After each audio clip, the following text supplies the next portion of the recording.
Ain't Slayed Nobody is a produced actual play podcast intended for adults, and may contain material that some people find disturbing. Please see the episode notes for content warnings and listen with care.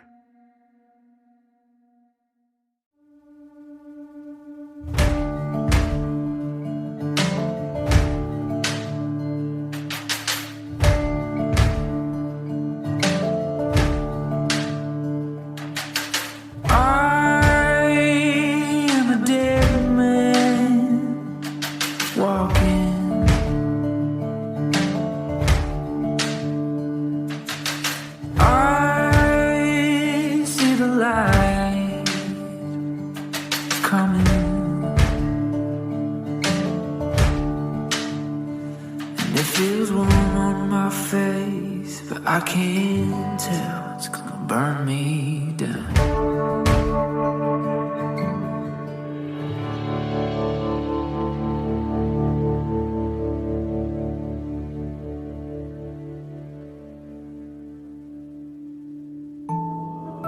Rest now, Ellie.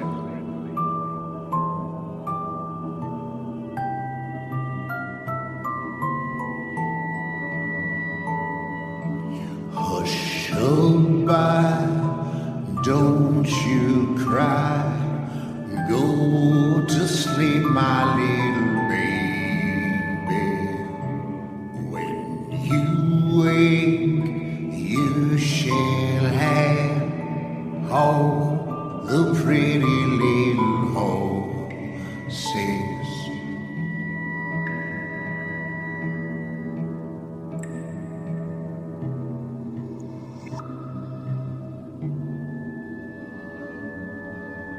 So she's definitely dead then. Cool.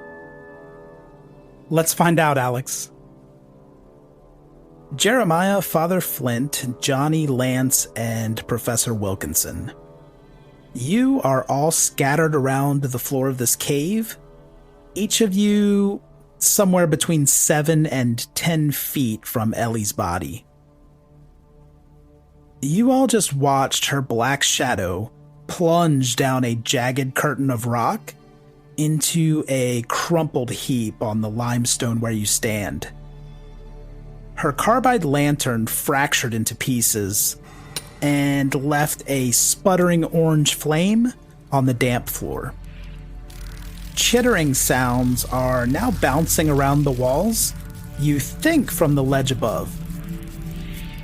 Ellie is not moving.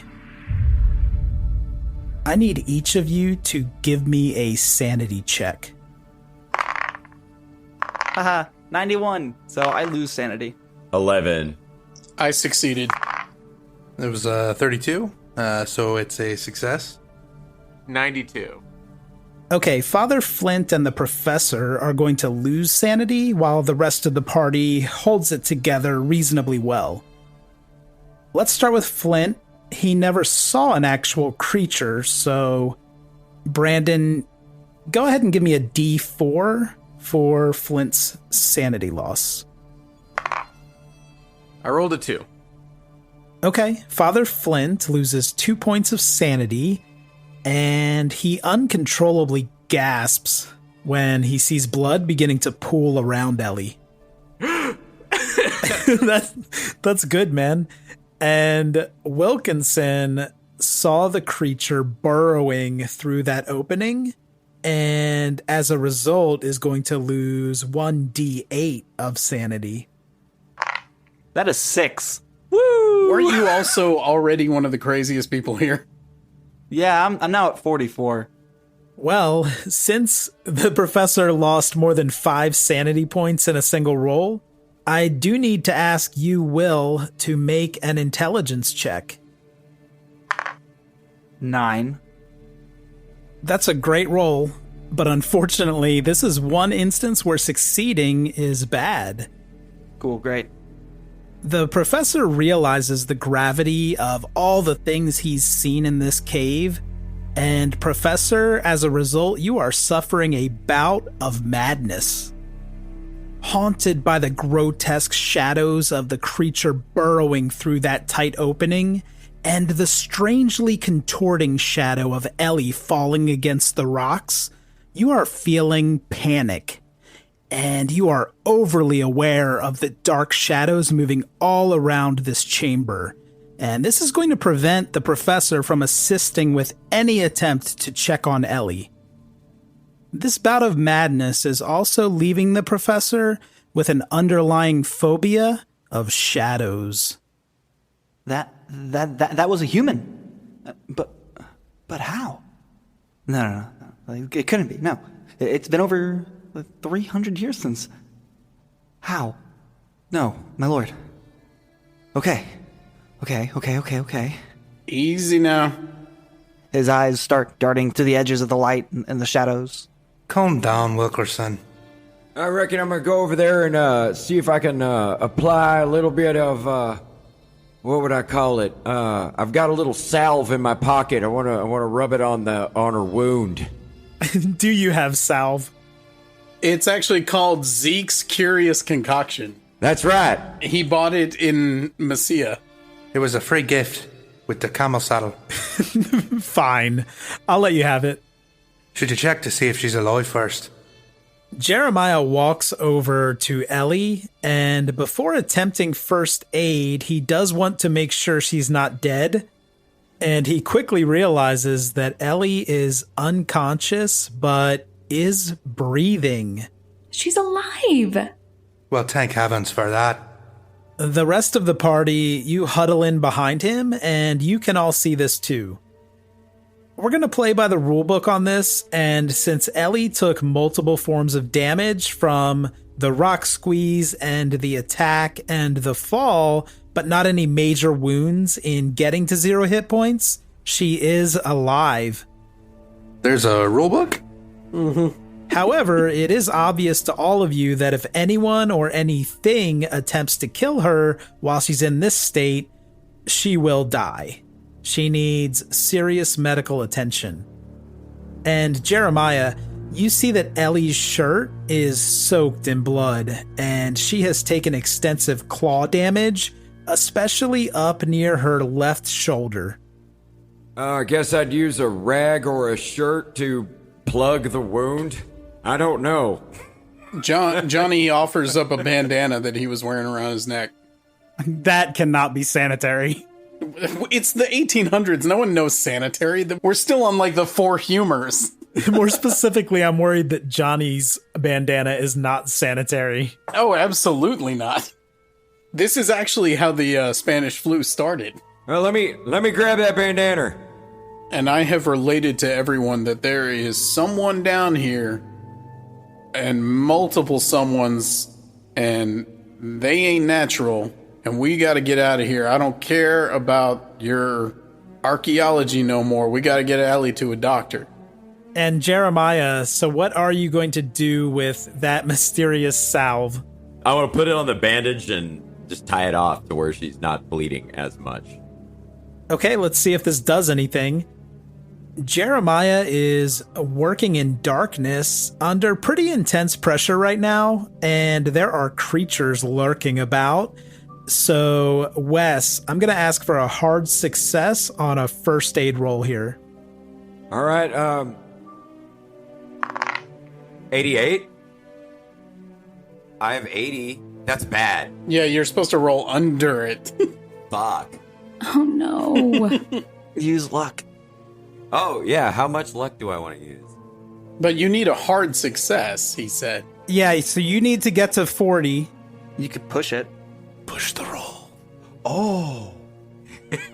Push the roll and accidentally kill her. I hate all of you. You can, of course, do whatever you'd like. I just want to emphasize that if you push this roll, you need to be prepared for the consequences of a failed push. Jeremiah is applying first aid to someone who is nearly dead, so imagine things that could happen here before you make your decision. All right. I will put it to a party vote. Do I push the roll? Okay. Question, do we want to give Alex a vote here? Wait, but if he fails, do I automatically die? it depends on how shitty I do this. Should we be praying for him or something? Ellie's unconscious but stable, right? Yes, Ellie is alive and reasonably stable, not having what we'd consider a major wound. I don't want Jeremiah to push the roll because I don't want Ellie to die like that. Just try to get her out of the cave quickly. All right, don't push the roll then. I'm useless here. Y'all have fun. Yeah, but I'm sure you'll be useful once there's some femur mist back in the air. But this time, Jeremiah couldn't get that salve-covered bandana to quite stay in place on Ellie's shoulder, and this first aid attempt had no noticeable effect. If you ever do get out of this cave, and if Ellie's still alive at that point, someone can attempt first aid again without the severity of a push. So what would you like to try next? We'll be trying to carry her out of here. Okay, Jay, give me a strength roll to see how difficult this is going to be by yourself, and you'll be looking for a hard success. I got a 43. Okay. Jay, that's not quite a hard success, so if Lance is going to carry Ellie alone, they're going to be moving very slowly at about 25 yards per hour. 25 yards an hour? That's a little bit. We're going to be here for 20 years. Yeah, this is a cave. So we haven't gone far, is what you're saying. This cave is like as big as my studio apartment. So if I helped Lance carry her, do I need to roll separately? Like if we were both carrying her one shoulder at a time? Yeah, I'm not going to ask you for a roll. I will let you go a little bit slower than normal if Lance and Flint, you both carry Ellie. Thanks, Father. I'm feeling a bit worn down. Is this Weekend at Bernie's style? Yeah, that's what I'm picturing too. They're kind of carrying a limp Ellie, dragging her feet along the rock floor. Johnny would like to turning the carbide lantern down to kind of one of its lower settings, just take a glance around and see what this situation is in this room. Is there an exit? Johnny smartly remembered that he had turned up his lantern to see the creature, so he now turns it back down to preserve that chunk of calcium carbide in the chamber, so the lantern will last a little bit longer. And now he's poking around in the corners looking for what? I'm looking to see, is there a way out of this room, or do we have to find a way back up that cliff? Okay, give me a spot hidden to see what that dimmed lantern is now showing you. A 76, which is a success. Johnny, you use your lamplight to find a wall away from that cliff, and you track the wall for a while before realizing that this chamber is much larger than the others you've encountered. The echo of your feet on the rocks in here is reflecting more slowly. This cavern is vast, and you're gonna need to explore the darkness a little more deeply for any hope of finding an opening. Yeah, not a chance that Johnny's doing that alone. I think Jeremiah and his pickaxe might need to come with me, and I'm gonna go... Jeremiah, why don't we go see what we can see around here, see if we can figure out a way out of here. Cave systems like this will have multiple openings, or they should. But, now, I'm not too sure what's... What the fuck is wrong with this guy? You okay? No, I'm perfectly fine. Jeremiah.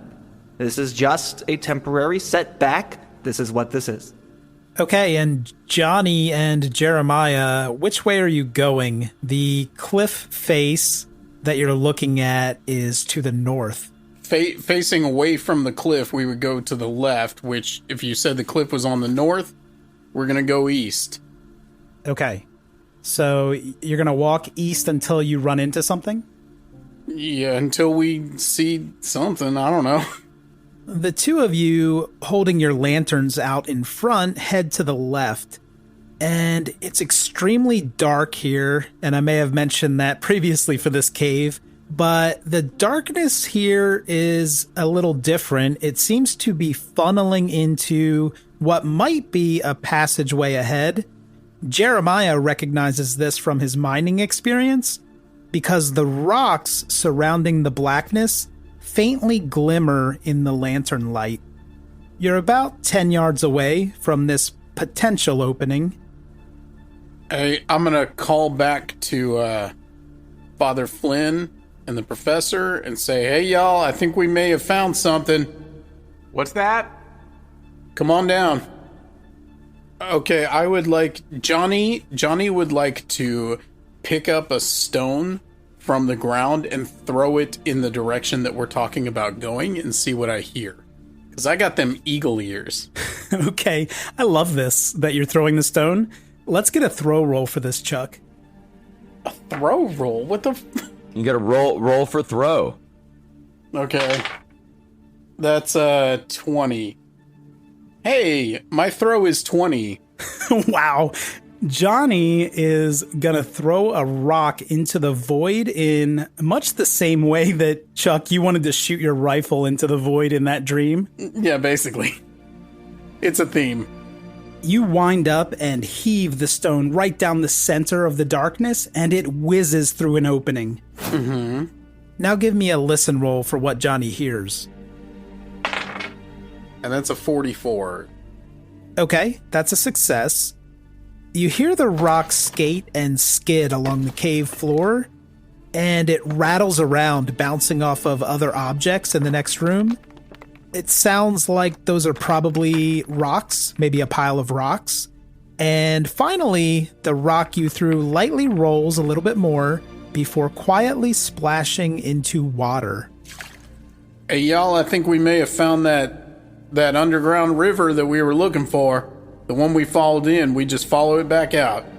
Have Father Flint and I caught up to the rest of the group at this point? Yes, you caught up, and Father Flint and Lance carrying Ellie are also there. What'd you say? Johnny has been waiting for everybody to catch up, and now that they are here, he is willing to lightly take point. Keeping in mind that he does only have 6 hit points left, he's not feeling awesome. Reckon I've worked caves before, I'll walk in front. Alright. I will be behind these guys, since this is something I have done before. So is Wilkinson third then, or are you at the very end of the group? No, I am in between. Go ahead and pick up the rear, Wilkerson. Me and Father Flint are carrying Ellie, so we should be in the middle to protect her. It'd make no sense for us to be at the end, would it? Yeah, precious cargo, all that stuff. I am perfectly fine with being the last one. He's gonna get Ellie killed, isn't he? Yeah, I think so. Hey, Professor, you mind bringing up the rear? Well, of course. Yes. That's in character, Johnny laughing a little bit as he keeps walking. Will, give me a listen roll to see if Wilkinson hears anything following the group. 49, and my listen is 20, so I fail. Okay, the professor is fixated on shadows that are surrounding the party in this passageway, and that visual distraction really limits what he's able to hear. Right. Oh. Okay. Well, okay. That's just a shadow. Just a shadow. All right. Focus, John. Okay, you got this. I don't think he's got this. You doing okay, Wilkerson? I'm perfectly fine. Thank you. You are all moving through a pretty narrow corridor of rock. Not narrow enough to get stuck in, but it is leading you out of the chamber with the cliff. And eventually this passageway widens into another cavern. You're all gathered at the exit of the little passageway, and it smells strange in here, rather rotten and musty. You hear dripping water and a trickling stream. You can't see much yet, it's very dark, just the rock floor directly in front of you where your lantern light is shining. Well, it does look like the floor starts to dip down slightly at the edge of your lantern light, but you need to get a little bit closer to see where this goes. Johnny would like to listen for that creak, trying to figure out which direction it is in this room. Give me a listen roll, Chuck, to see exactly what Johnny hears. Yeah, that's a 21, which with him is a hard success. What you're hearing now is not a fast-moving stream like you heard earlier in the cave. This is just a trickle of water with light splashing into other water nearby. Johnny thinks he does hear rushing water, but that's pretty distant right now. Which direction? Okay, that's straight ahead across the room, but further than that. Alright, Johnny says, y'all, I hear a little bit of water up ahead. I ain't sure this is that same creek, but I think we ought to go figure out what it is. Jeremiah? Yeah. By we, I think maybe you still go in front, but I'm with you. I'm fine with that. Let's go. I ain't scared of no water. That's right. Jeremiah's already been up to his waist in this water. Yeah, it's gonna be fine. Jeremiah, as you're getting closer to the water and casting the Davy lamp forward, you see a basin in the center of the room, and the stream water is pooling here. It looks and smells stagnant. Jeremiah can't estimate the depth all the way through, but the side closest to the party looks at least knee-deep. Can I shine my light around a little bit more and kind of see what I can see? Like get a better idea of the entire environment other than just the water and the depth of it? Okay, good. That's a smart thing to do. You move around and shine your lantern left and right and back again, and notice uneven elevated terrain on both sides of the basin. Will you give me a spot hidden roll for Jeremiah? I rolled a 15. That's regular success. Jeremiah, you realize that both sides of the basin are carpeted with deep mounds of bones. When you say deep, How deep are we? are we talking like the depth of the creek? I'm assuming you're not walking through the bones, so your estimation won't be precise, but the mounds look to ascend to about 8 to 10 feet of bones near the walls. Is the elevated terrain because of multiple tiers of bone, or is it the cave itself? You can't really tell, but you believe that it's mostly the bone pile. Awesome. The bone pile. Guys, I reckon something fucked up and scary lives here. Wes, if you want to continue Jeremiah's last inspection, I'll let you do that closer to one of these bone piles. I reckon I want to do that, yeah. I'm pretty sure we're already dead. I think we went the wrong way. Looking at the bones now from a couple of feet away, Jeremiah sees what looks like animal bones that have been cracked by force. They've been cracked by force. In like what sense? Like a femur is cut in two? Wes, how far into this dead rabbit hole would Jeremiah like to go?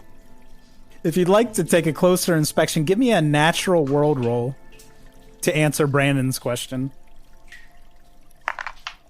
I have a 50 in natural world, and I rolled a 36. Oh, wonderful. Scanning the pile more closely, Jeremiah spots bones from animals including rabbits, rodents, birds, squirrels, snakes, and some larger animals too, including deer. In actuality, there are a lot of animals represented here, and to answer Brandon's question, there are plenty of broken legs and little spines that are broken. Adorable little spines are broken. Hey, Johnny? Yeah? You want to come look at something? Alright, I'm coming on up. All right. What the fuck? It's bones and water. Can Johnny take a look and see if he can glean more information from these? I think that's a great idea. Okay, give me a spot hidden roll for Johnny. That's a 21, which is a hard success. A hard success, okay. Johnny, as you look closely at these bones, you can tell that most, if not all of them, have been gnawed down. And you slowly come to the grisly realization that the teeth marks are human. Chuck, give me a sanity check for Johnny there. I think I should. That's a 37. Which is a success? Which, I mean, yeah, that's success. I'm quite sane. This is disturbing, but Johnny maintains his composure. Y'all, it looks like there's some folks.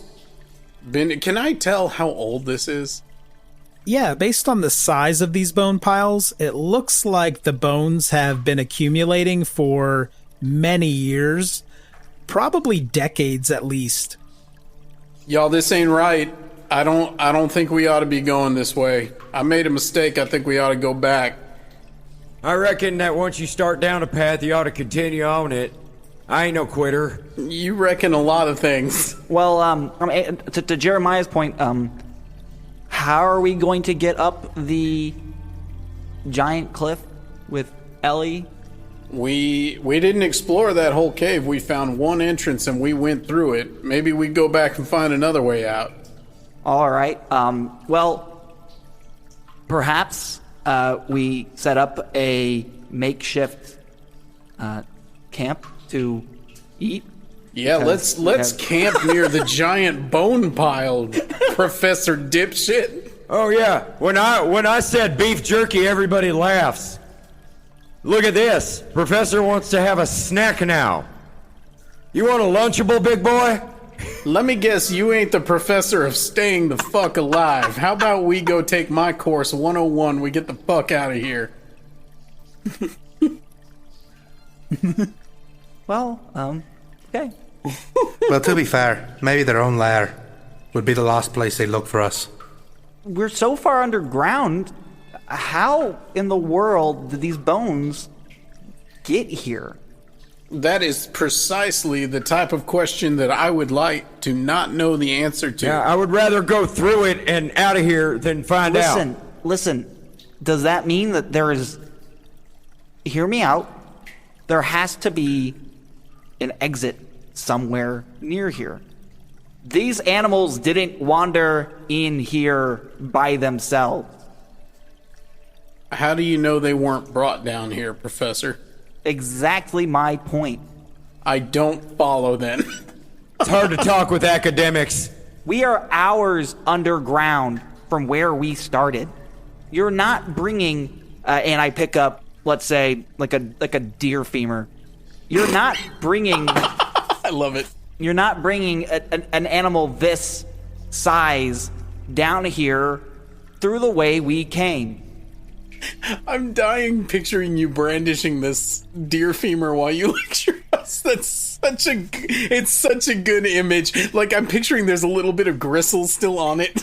Okay, whoever has the highest natural world in the party, give me a natural world roll as the professor's waving this femur at you.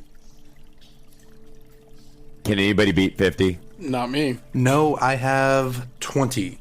All right, fuck it. Okay, Wes, roll one for Jeremiah. Okay, I got a 17. Nice, that's a hard success. As Professor Wilkinson is aggressively waving this deer femur at the group, you remember that in You Have a Body, human femurs look just like that. You remember that book I told you about? And I had, guys? He is waving around a piece from it.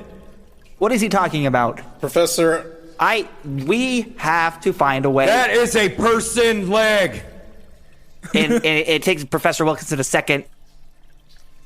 He looks at the leg, drops it, and backs. Oh my God, what the fuck? And Professor Wilkinson, you had noticed that the femur also had human teeth marks all over it. I'd like to take some sanity for this. Let's start with Wes for Jeremiah. 36. So you passed Jeremiah. Okay. And Will, how about the professor for a sanity check? 73. I failed. The professor continues to lose his shit down here. Will, give me a D4 roll for the professor's sanity loss. So it's a 1. Okay, just one more tick of sanity for the prof. Okay. So now I'm at 44. I am now on team get out of here. Yeah, no, I think that's a great idea. It's just a matter of how. All right, Professor, I'm willing to hear you out. Which direction are you suggesting that we go? Well, Professor Wilkinson would know that there are multiple exits in a cave system like this. Would he know to follow the river, or would he know that is a mistake? A mistake. I think your conclusion earlier that the bone refuse might indicate a nearby exit seems pretty logical. Unless this is like the basement of the apartment building where the creatures store their trash. But nothing's guaranteed. There could very well be an easier path out of the cave system if you backtrack. Wilkinson, in a kind of morbid interest, is like, well, if there's humans in there might be something interesting in there. Fucking professors, Jesus! In terms of an artifact. You gotta be kidding me with this guy. Well, he's not. He doesn't. He's gonna scan. He's gonna scan the boneyard just with his. I'm not gonna go rooting around in there, but I want to see if I can see anything. Like a glint? Maybe. Yeah. Why not? No, Flint. Sorry, Flint. Father Flint. Yeah, of course. Flint is inside the bone pile like it's a ball pit. He's just been rolling around in it this whole time. If you're not already rooting around in the bone pile, give me a spot hidden for Wilkinson. That's a 17. So Wilkinson is seeing some things in this bone pile, shiny things. He's thinking maybe it's jewelry or weapons, but unfortunately, all of these little shiny objects are further into the bone pile. You're not really going to be able to reach anything from the ground where you stand. Johnny has a general sense of direction. He's got some navigate to him. Can I at least get an idea if this seems like the right direction? Yeah, that seems fair to me. Give me a navigate roll for Johnny. It's a 37. What did I say my navigate was? It's 50. So that's a regular success. With your keen sense of direction, Johnny, you are at least partially buying Wilkinson's theory. Water does typically indicate closeness to some kind of exit, or at least it's a better indicator than no water. Especially since you know about that distant water, the rushing water you heard earlier. You're also concerned about dead ends if you do backtrack to the dry part of the cave. Alright, y'all. I think Professor Crazy Pants over here might be speaking a lick of truth, and maybe we ought to just push on. We gotta get Ellie out of here. All right, so you're with me going through it. We're gonna go all the way out. But I'm suggesting we don't go down in the river. Let's get the high ground, even if it means we're walking on the bone pile. I'm fine with going on the bone pile. For the reckoning. I got a bad feeling about this one. All right. Well, yes. I guess we'll do that. It's going to be pretty tough to bring Ellie up this, but Yeah, how are you planning to carry Ellie 3 across on this unstable bone mound? Can we build a stretcher out of femurs? Ooh. No, wait. We've got lots of bones. We might as well use them. You want to build a bone stretcher? Why not? The bone stretcher. That's a WWE guy. I'm a bone stretcher. I've got you for 15 minutes of playtime. Bone stretcher is ready. All right, hey, if we want to get Ellie out of here, we've got a lot of bones here. Why don't we make one of them stretchers out of it and we can carry her out? I'm 100% on board with the bone stretcher. Yeah, you are. Well, sounds like an idea. It might make it easier to get us up the pile of bones. All right, let's round up some big bones, and we're gonna tie them together, and we're gonna use cloth and make a stretcher. What cloth do you have in mind? I'll donate my shirt. Ugh. I have a hot body for 50s. I mean, I am a man of the cloth, so I could donate some cloth as well. The party's looking very sexy right now. Give me an appearance check for Father Flint. 14. Oh my god, we are loving it. He is chiseled. I'm picturing Charlton Heston playing Moses. I need you to tell me a little more about how you're building this with bones and shirts. He has gathered up the bones, and we've laid them out in the layout of a stretcher, and we've got the cloth to go between them. And we're gonna now need to cut strips to tie up the stretcher. Yes, I've been cutting up strips of one of these pieces of cloth, and I'm tying them together, and I'm going, the leg bone is connected to the other leg bone, and that leg bone is also connected to what appears to be a pelvis. Use that for a headrest. I'm tying them together. With what, with the cloth. Okay, this is a stretch, but I'm letting you do this. It's a fun idea. And after about 30 minutes of construction, you do have a passable stretcher of clothing and bones. Hey, what do you guys think about this one? All right, y'all. Looks good. I think we best get to rolling. We've been here a long time. Why don't we get the sheriff on here and let's get the hell out? Yes, thank you. Let's go. I'm literally dying. Alright, so are Father Flint and I still carrying her then? Yeah, I guess you start carrying this stretcher, right? I think that Lance ought to be at the back. Yeah, my balance is pretty good. Okay, are you just crossing the bone pile kind of alongside this basin to get to the other side? It's the only reason the chicken crossed the bone pile, yes. Okay. I probably would have let you carry her by the arms and legs, but this is fine. No, this is much more time consuming. It's much more badass. Well, I already built the stretcher, thank you. We built the stretcher, we're gonna use the stretcher. All right. Your mother wanted a stretcher, I made a stretcher. As the party crosses the bone pile, Jeremiah and Johnny are out in front, and it's no surprise, but there's no stability walking across these bones. Everyone give me dexterity checks. I rolled 17. 17 for me as well. Whoa. Shout out to ABBA. Spooky. Little 92 for your boy Johnny. Okay, that can't be great. I mean, it's a fail, but only just, really. Do you want to use luck, or push it, or just take the fail? Push it! I think Johnny's gonna push this roll. Push the roll. Let me get the metal dice. That's a 56, which is a success. Good.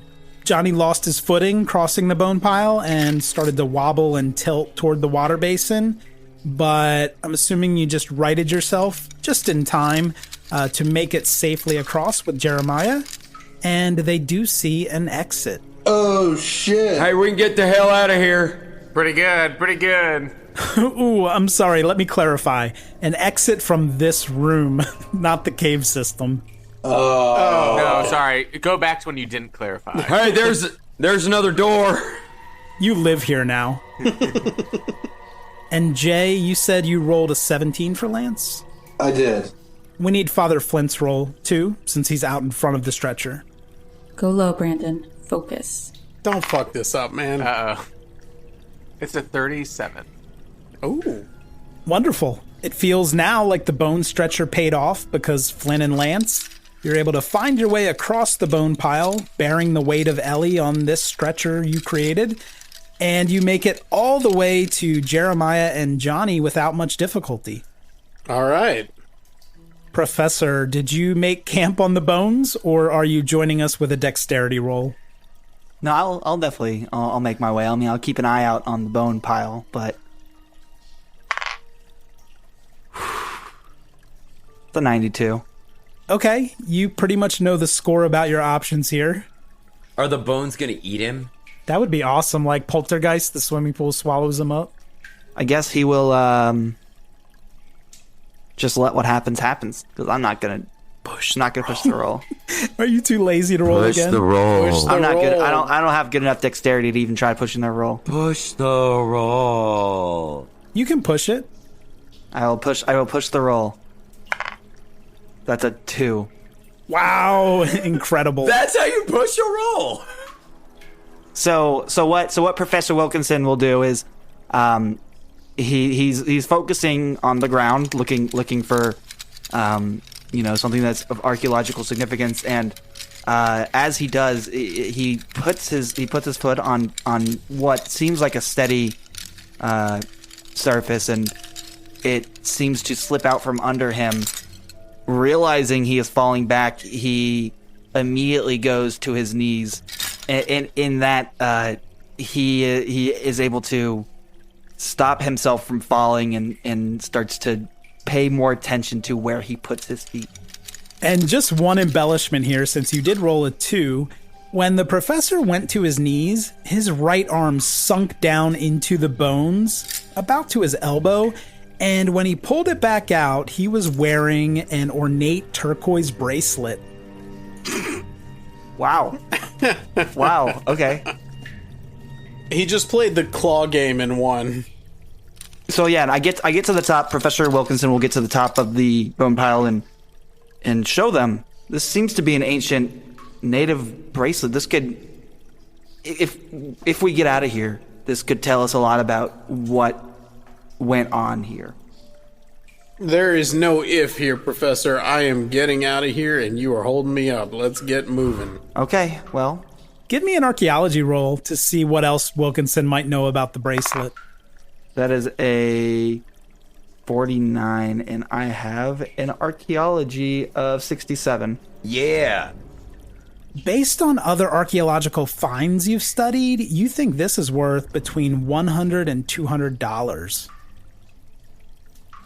Which, $3,000 today date. Roll Antiques Roadshow. Y'all, this is very valuable. Very valuable. I, for one, am thrilled.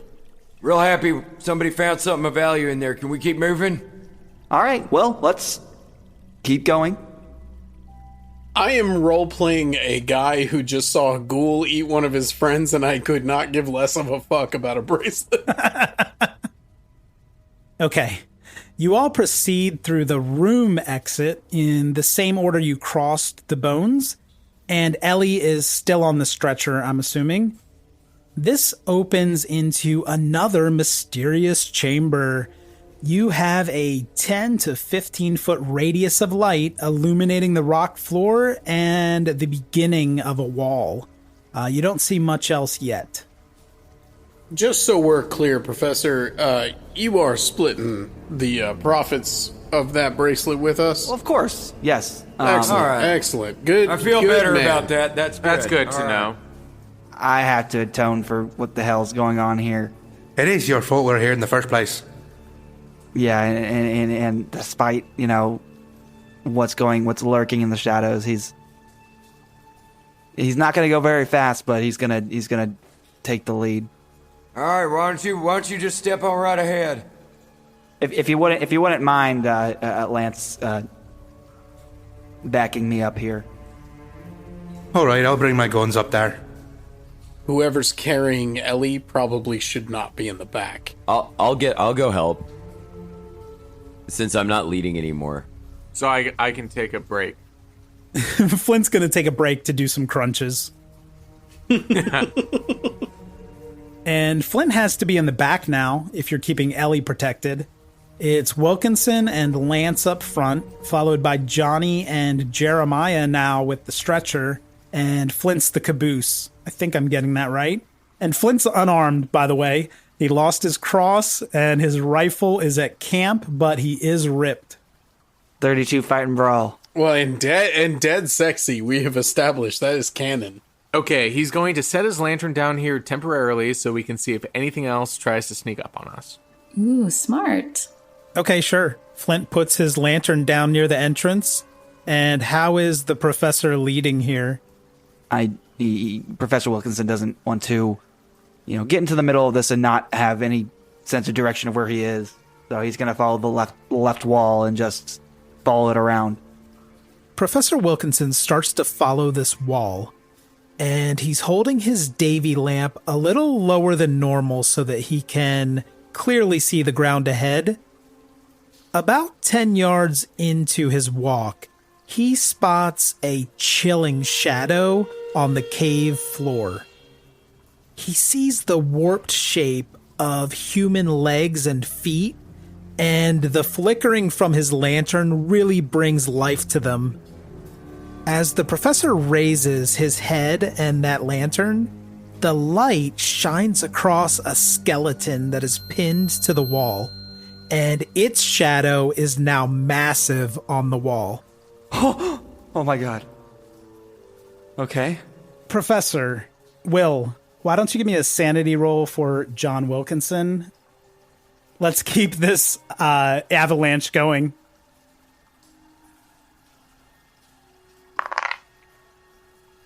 Yeah. 77. Give me, because you were battling some shadow madness, I'm going to make you roll a d6 on this. That would be a 3. So now I'm at a 41. All right. What happened? Oh my god. Oh my god. Oh my god. Oh my god. Oh my god. And I kind of scramble behind Lance. Oh my god.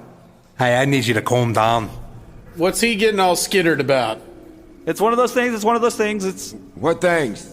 Lance can now see the skeleton. He's close enough to you. It's just another skeleton, but don't mean to alarm you. It does look to be a bit hung on the wall. okay. Johnny yells out, "Is it human?" Lance, do you want to verify that it's human? Yeah, I guess I'll be the one to go in a little bit closer. Okay. Lance is now looking closely at this skeleton with his Davy lamp.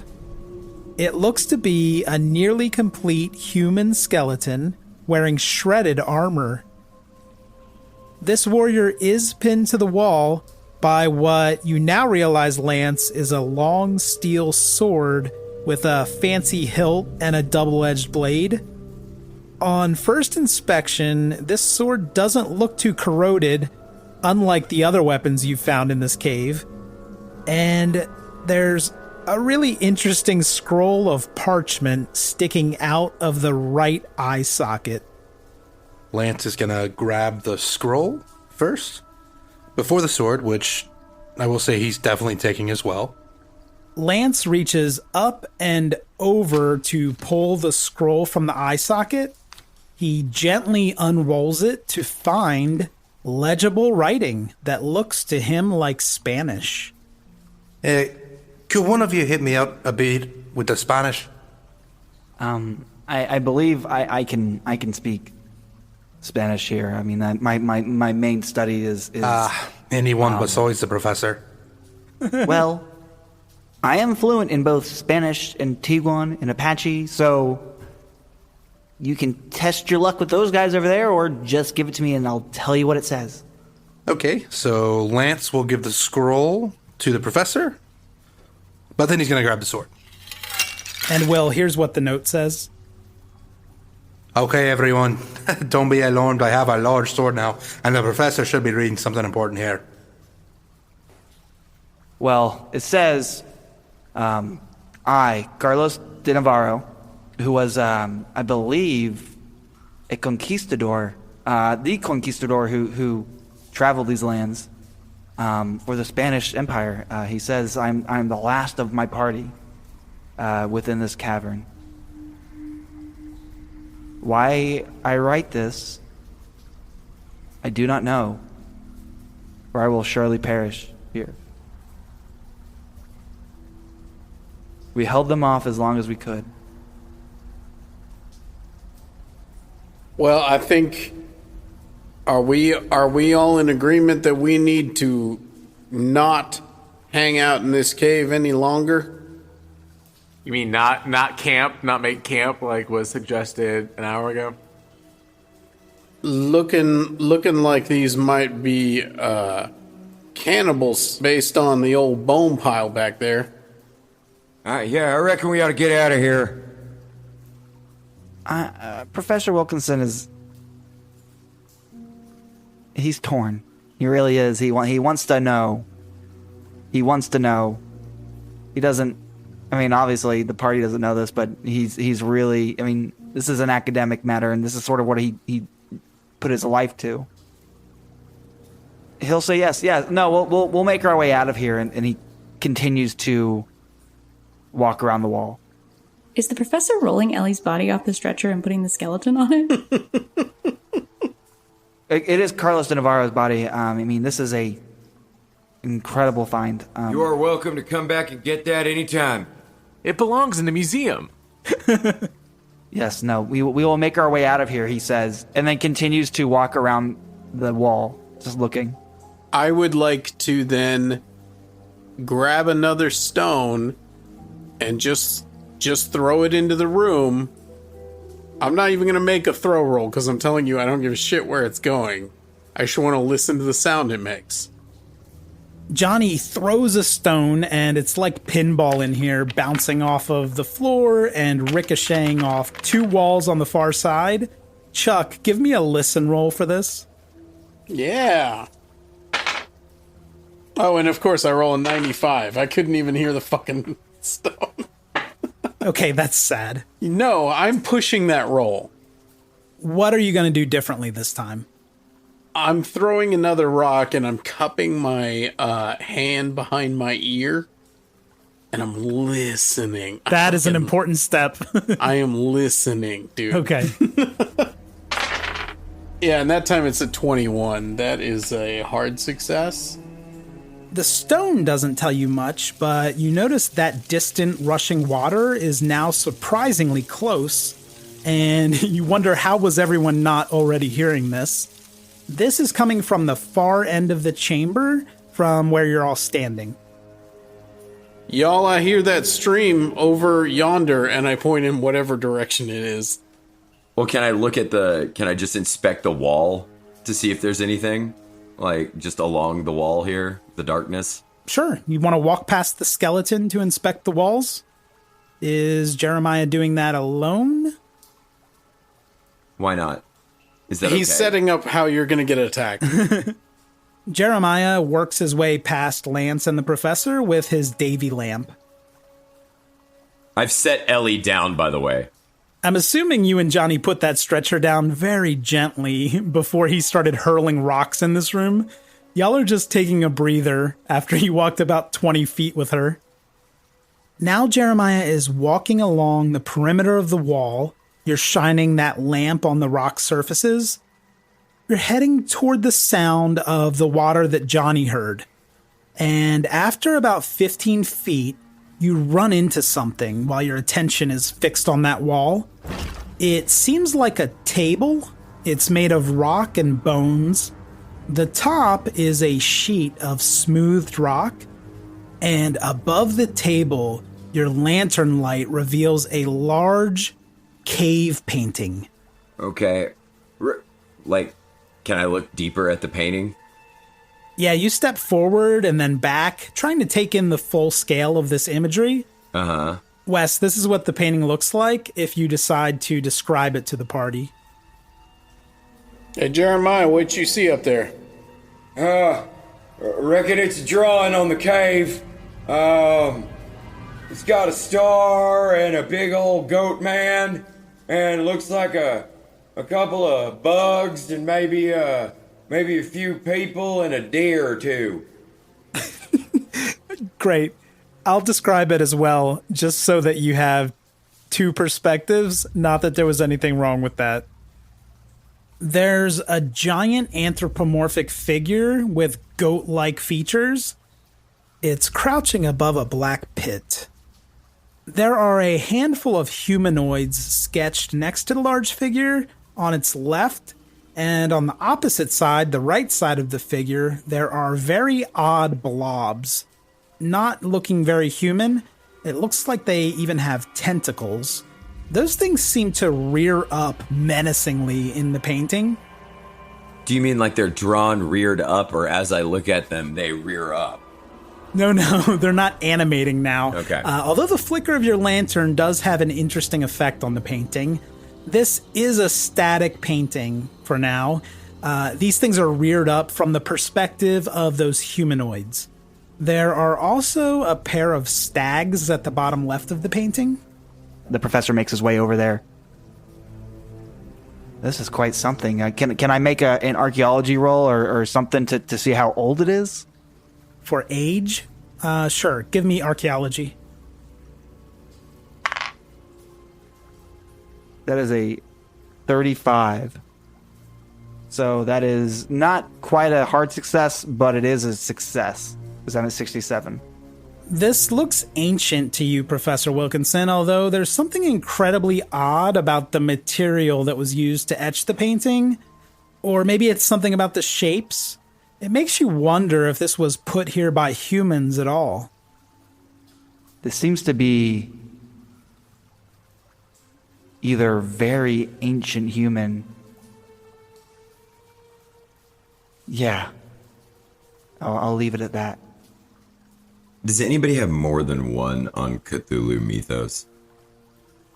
No, but I'd let Jeremiah make a Mythos roll with exactly one number that can hit. Of course, if you hit 5 or thereabouts, you could spend luck to make it work.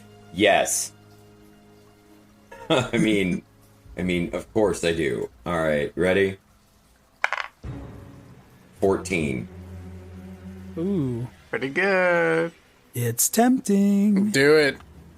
I'm gonna spend some luck. I'm gonna do it. I'm gonna go ahead and spend 13. Yeah, so you're down to 32 luck. Hope we don't need that. Uh-huh. Jeremiah, you've heard stories down in the mines of Idaho about the forests in that area. And the central figure in this painting is reminding you of a massive goat-like god, or maybe it was a mother that you've heard about, and that the people in those forests worshipped. She was said to spawn creatures not unlike those, I think you called them bugs that you're seeing, spawn them into the forest. You'd mostly suppressed the memory of these stories until now, and you'd never given them any credence, and mostly you kept your distance from the folks telling those stories, but all the same, this is rattling you. And as you stare more and more deeply into this painting, you flash back to that dream you recently had, where you were in the room full of chains, and you brushed your hand through the mist. Remember a child's hand reached out to touch your fingertips there? And in your vision here, that child's hand is more like a goat's hoof. Give me a sanity check. So it wasn't a child, it was a kid. Alright. I rolled a 98. Okay, this is some big stuff, so give me a D8 for sanity loss. Alright, and I rolled a 4. You lose 4 points of sanity, so no madness yet. I am going to give you a mythos boost. Add 3 points to Jeremiah's Cthulhu mythos. But wait, there's more. A new car. You also recall that the head of that main figure in the painting looks quite similar to the etching that vanished from that obsidian rock you took out of the goat's mouth on that effigy. Right. Yeah. reckon I know a little bit about this. You do? I might not have been 100% upfront with you about the mines. There was lore back up in Idaho and a couple other places where I've been down in the mines that people used to worship something that looks like this, and we called it Goat Man. Oh my god. There's no way. It's the false god? No. It can't be. And, the humans would come and worship the Goat Man, and he would spawn off these little bug bastards over here on the side. And, did y'all remember the dream where we was all? You know what I'm talking about? Yeah, I think I remember. Okay, well, I reached out and touched a hand, but it turns out I'm remembering it was a goat hoof. And when Jeremiah, you doing all right? No, you just Sure was listen. a camel hoof? You fucking listen to me. Now, I went and I grabbed that jewel out of the mouth of the skull, and it had the same symbol on it before it went away when I touched it. Now, you tell me we don't need to get the hell out of here. You're preaching to the choir, my man. And as you all look toward Jeremiah, you see the table, which you think might be an altar of some kind at this point, and you see the painting. Professor, you all right with us finally hoofing it out of here? Is that a bad pun at this time? So I still have that stone. Can I put it close to the painting and see if something happens? You can do whatever you'd like with it. Wait, Johnny actually threw it to see if he could hear anything. No. It would make sense to me that if it was near some symbolism that was used in some kind of ritual for it, it might react. Hey, Jeremiah, do you want to try that stone near that altar, see what happens? You wanna help me? You're a man of God. I probably need a little bit of protection. I do know my way around an altar, so. Okay, when Jeremiah reaches into his pocket and puts his hand on that obsidian, you all notice that his pants are practically on fire now with a bright green glow. Okay, great. That's called envy. Oh man, what the hell? Oh my goodness, what is that? It's a stone. I'm gonna take it out of my pocket and hold it up. It's really lighting up the cave now. Oh my god, what is that? Johnny looks down to check on his belt buckle. Is it glowing? Okay, Johnny looks at that hieroglyphic tablet tucked behind his belt, and are you taking it out? Nope, just sort of pulling the belt back to check and see if it looks like it is about to set me on fire. Okay, it is not glowing. But Johnny, you've studied the eroded symbol on that thing during your downtime, and it's mysterious. The symbol on the top of your tablet that the two figures are looking at, and the symbol at the top of this cave painting, this monstrous entity, they don't look anything alike, but for some reason, they feel similar. You're trying to wrap your head around this, but it just gets oddly staticky. Okay. Everyone in here who's conscious besides Jeremiah, give me a sanity check. I just rolled an 18. Father Flint saw an altar of another god and rolled a 94. Ooh. So. Okay, Brandon, give me a D4 for Flint's sanity loss. It was a 2. And what was your reaction to seeing this? I rolled 35.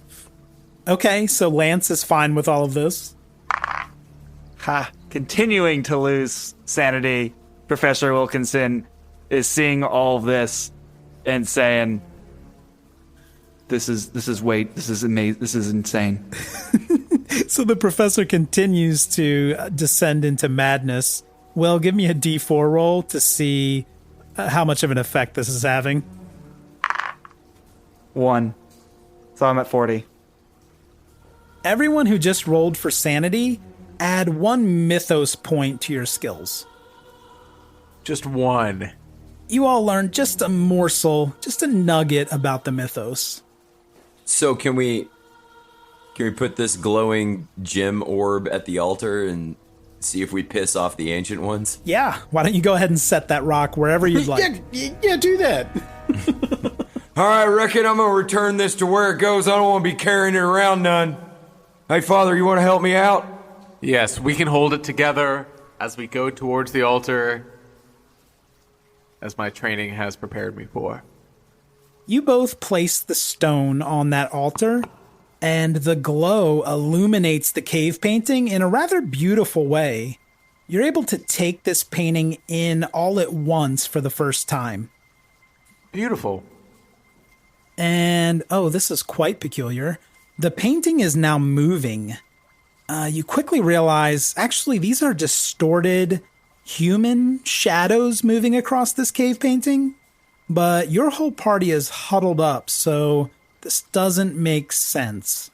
Well, Johnny, I guess, is off to the side a bit. Cool. At first, looking at these shadows, you're all wondering if you've unleashed some kind of ancient magic.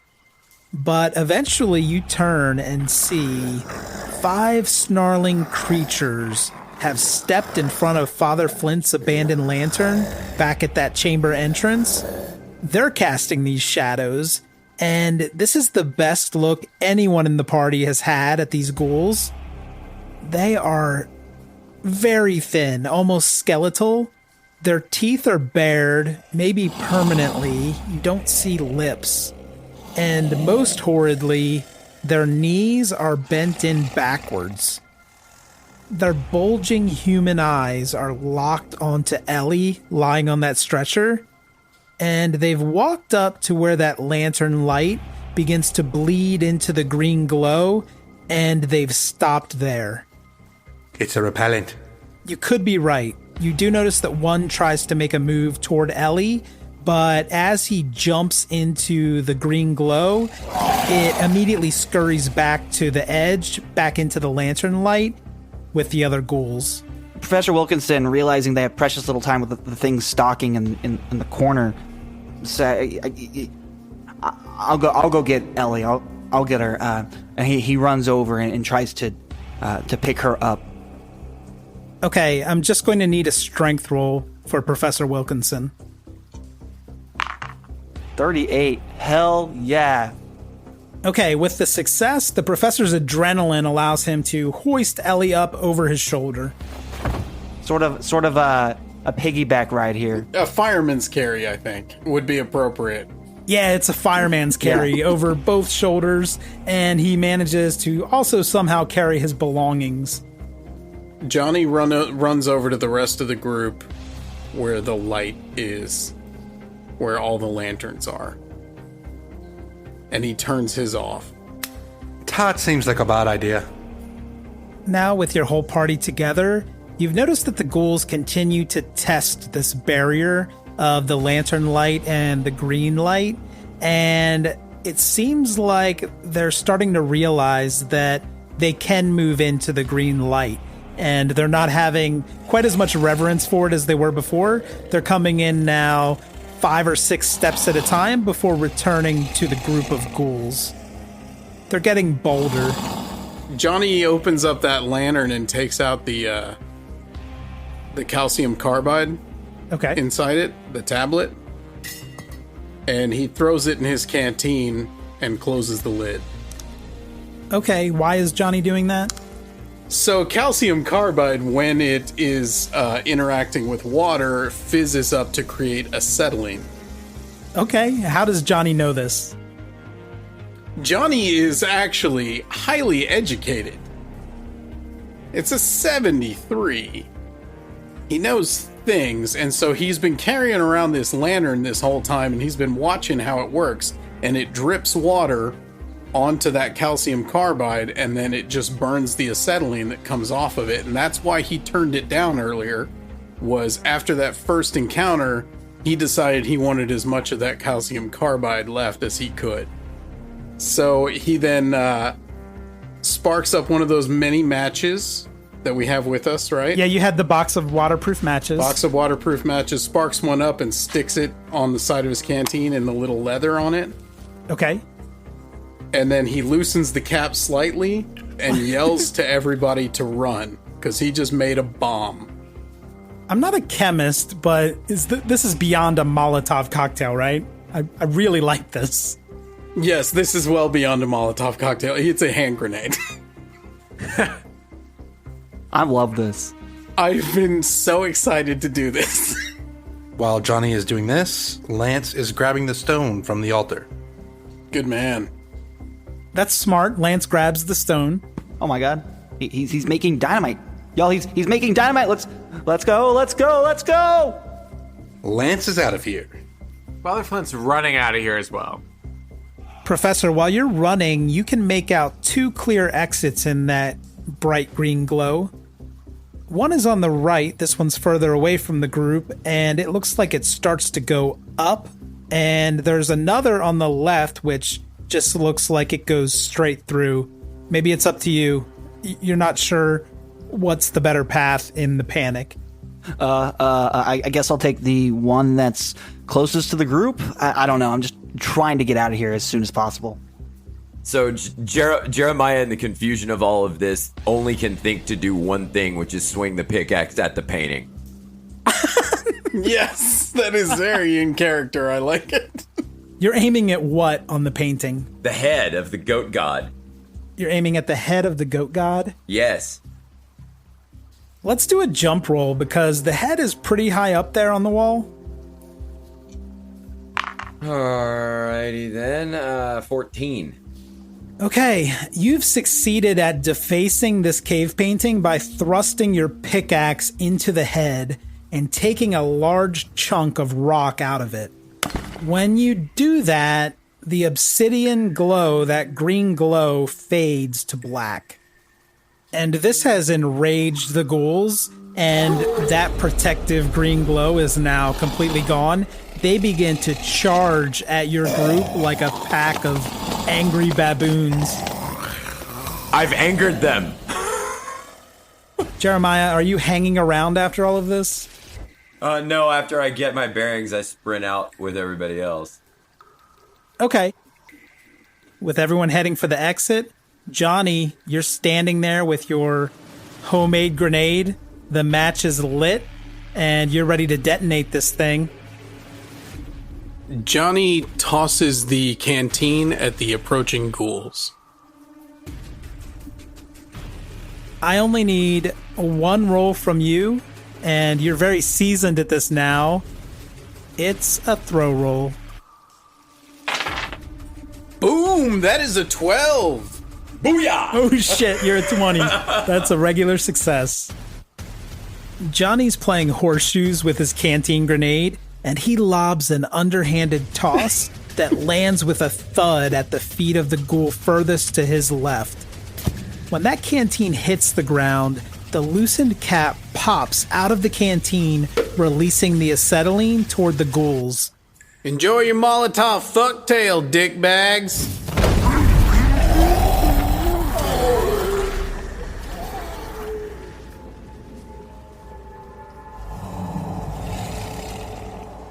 But it's not going to be enough to completely debilitate them. That's a bit of a bummer. Oh, but wait. The explosion knocks the ghouls back into Father Flint's lantern, which catches them all on fire. Yes! And while these ghouls are burning alive in an oily fire, Johnny is running with the other investigators. All of you have now cleared the cavern, and you are reveling in what just happened. But you better damn well hope you're going the right way. It's been a bit of a trek through this passage that Professor Wilkinson chose, and you started walking downward, it seemed, but now you've been going up for about half an hour. You are hurrying the best that you can, and you're starting to hear more and more water. At last, you emerge from an opening and find yourself standing behind a waterfall. Behind one? So we went and chased it.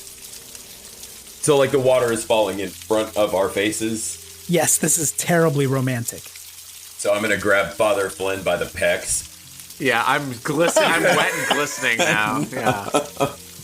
I'm picturing Lance with the rock in one hand and a sword in the other as he's running. I forgot about the sword. I have the sword, motherfuckers. You're missing 3 lanterns now with Ellie's, Flint's, and Johnny's, so it should be darker, but it doesn't really seem to be. We're in a cave with a waterfall in front of us, kind of Goonies style. It's very Goonies. It's your time down here, but there's no bucket. Is there like a ledge? I don't feel like we should stick our heads through the waterfall because that might knock us down. Okay, it's pretty gently flowing as far as waterfalls go. Oh. Just like a weak piss? Not quite a weak piss. Chuck, give me a natural world roll for Johnny. Yeah, that's something I'm not good at, as I recall, but let me check. Yeah, I got a 20, and I rolled a 7. Damn, you're killing it. Wow. This is your game, dude. Whatever, I've been rolling like 95 all day until I wanted to do something cool. Johnny, your best guess is that there's a natural spring flowing from somewhere deeper into the hills above, and it's emerging through the rocks over your heads, creating this modest waterfall. Mm-hmm. Those rocks are about 15 feet over your heads, and the water is tumbling down into a rather large pool of water, larger than what was in the bone pile room. Johnny takes a big old gulp of it because he has lost his canteen, and I don't know how long we'll be. Johnny, you're cool with water all of a sudden? I'm cool with this water. It's not deep. Give yourself 2 points of hydration. It looks like that stream we've been following might be down right below us, y'all. Well, let's do it. And you have a very short descent, just a few feet to get off this rock to take a better look at the pool. I think you can safely pass Ellie over the little ledge without a roll. Johnny jumps down, but is not standing next to the edge of the stream still. Okay, let's assume you've all worked your way down there. You all see a large pool that waterfall's flowing into, and you're imagining that this is much deeper than the knee-high waters you've seen in this cave before. This pool takes up almost 2/3 of the room, and it runs all the way to the wall on the opposite side. You know this because a circle of moonlight is shining through an opening in the ceiling and illuminating the water and some of that wall. This is the exit. But how are you going to get out with Ellie? Oh, God.